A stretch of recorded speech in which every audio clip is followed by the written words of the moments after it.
Halo teman-teman, duduk santai dulu sambil ngopi dan gue mau ngajak lo ngobrol sebentar soal sesuatu yang mungkin sering bikin kita mikir keras.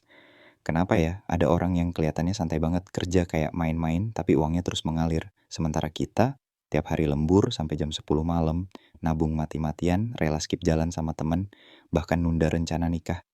Rekening tetap aja segitu-gitu doang. Gue pernah banget ngerasain itu. Jujur, dulu gue sampai sakit hati liat orang kayak gitu. Mikirnya, enak ya jadi dia dari lahir udah punya segalanya. Tapi lama-lama gue sadar masalahnya bukan di seberapa keras lo kerja, masalahnya ada di cara lo mikir soal uang. Begitu gue ubah pola pikir gue, hidup gue pelan-pelan berubah. Bukan berarti tiba-tiba jadi miliarder, nggak segampang itu. Tapi ada sesuatu yang beda. Peluang mulai datang lebih sering. Uang nggak langsung habis begitu masuk rekening. Dan yang paling penting, gue nggak lagi ngerasa dikejar-kejar hidup. Rasanya lebih tenang, lebih santai tapi tetap on track.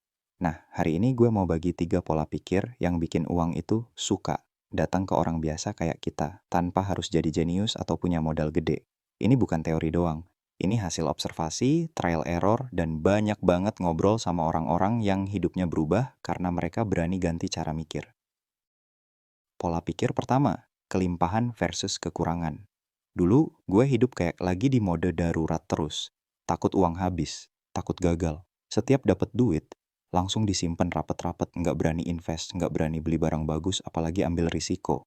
Takut kalau besok butuh, tapi nggak ada. Tapi lo tahu nggak? Pola pikir kayak gitu malah bikin kita hidup dalam lingkaran takut. Kita jadi mikir rezeki itu terbatas, dunia ini sempit, dan kalau lo kehilangan satu kesempatan ya udah habis. Sementara orang yang punya pola pikir kelimpahan, mereka ngelihat uang kayak air sungai, datang pergi, tapi pasti balik lagi. Kenapa? Karena mereka percaya. Selama lo bisa kasih nilai ke orang lain, uang akan terus mengalir. Gue pernah ngobrol sama seorang pebisnis di Jogja. Bukan teman biasa, tapi beneran mentor. Dia bilang gini, selama lo bisa menyelesaikan masalah orang, uang pasti datang lagi. Kalimat itu nancep banget, gue sadar uang nggak bener-bener habis. Selama lo tahu cara menciptakan nilai. Sejak itu gue mulai berani. Berani belajar skill baru, berani collab, berani jualan ide kecil-kecilan. Dan pelan-pelan, gue nggak panik lagi pas rekening menipis. Karena gue percaya rezeki nggak cuman dari gaji bulanan. Rezeki bisa datang dari karya, dari koneksi, dari hal-hal kecil yang lu terus asah. Coba lu tanya diri sendiri sekarang, lo lebih sering mikir nggak cukup atau masih ada jalan? Jawaban lo hari ini bakal bentuk masa depan finansial lo besok. Pola pikir kedua, investor atau konsumen. Ini nih yang bikin banyak orang nyangkut, termasuk gue dulu. Tiap kali dapat uang, pertanyaan pertama di kepala, mau dibelanjain apa ya? Kalau nggak belanja, ya disimpan doang, biar aman. Tapi orang yang punya mentalitas investor, mereka mikir beda.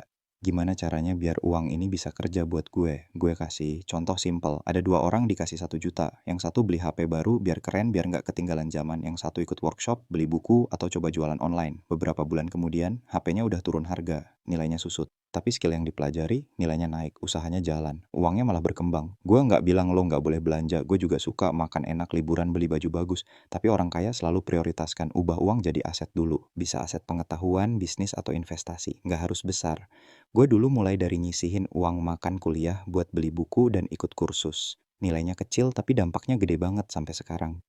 Warren Buffett pernah bilang, kalau lo nggak nemuin cara bikin duit pas lo tidur, lo bakal kerja terus sampai mati. Jadi tiap kali pegang uang, coba tanya, ini mau gue habisin atau gue tanem? Bedanya cuma di pertanyaan itu, tapi hasilnya beda banget. Pola pikir ketiga, growth mindset. Ini menurut gue yang paling krusial. Karena meski lo punya pola pikir kelimpahan dan mental investor, kalau lo berhenti belajar, lo bakal stuck. Dunia berubah cepet banget, teknologi berubah, cara cari duit berubah. Kalau lo nggak ikut berkembang, lo bakal ketinggalan. Meski dulu lo merasa udah aman. Gue lihat sendiri, pas pandemi, banyak teman kantor yang kena PHK. Bukan karena mereka malas, tapi karena skillnya nggak berkembang. Mereka terlalu nyaman di zona aman. Sementara orang dengan growth mindset, mereka selalu tanya, apalagi yang bisa gue pelajari? Skill apa yang harus gue kuasain sekarang? Buat mereka, gagal itu bukan akhir, tapi bahan bakar. Gue sendiri pernah gagal bisnis di usia 25. Rugi, malu, diketawain. Tapi gue nggak berhenti. Gue pelajarin, perbaiki, bangun lagi, dan akhirnya jalan. Carol Dweck, psikolog terkenal bilang, proses itu lebih penting daripada status udah jadi. Karena selama lo mau belajar, hidup lo nggak akan pernah stuck. Dan ini fakta. Uang suka sama orang yang mau berkembang. Uang nggak datang ke yang paling capek, tapi ke yang paling siap berubah. Jadi, kalau gue rangkum, pola pikir kelimpahan bikin lo berani, percaya rezeki luas. Mentalitas investor bikin lo bijak. Uang jadi alat bukan tujuan. Growth mindset bikin lo nggak gampang stuck, karena lo selalu belajar. 3 ini. Kalau lo pegang, hidup lo bakal jauh lebih stabil. Karena meski uang habis, lo masih punya skill. Meski bisnis gagal, lo masih punya mental buat bangkit. Ingat, pendidikan formal bikin lo bisa hidup, tapi pendidikan diri sendiri bikin lo kaya. Jadi mulai sekarang, jangan cuma kerja keras, kerja cerdas lewat pola pikir yang benar. Karena uang itu suka sama orang yang berani tumbuh. Makasih banget udah nyimak sampai sini. Gue harap obrolan kita hari ini beneran nyambung dan bisa jadi bahan renungan, atau bahkan langkah awal buat lo ubah hidup finansial lo. Sampai ketemu di episode berikutnya. Jangan lupa, uang gak datang ke yang paling lelah, tapi ke yang paling siap.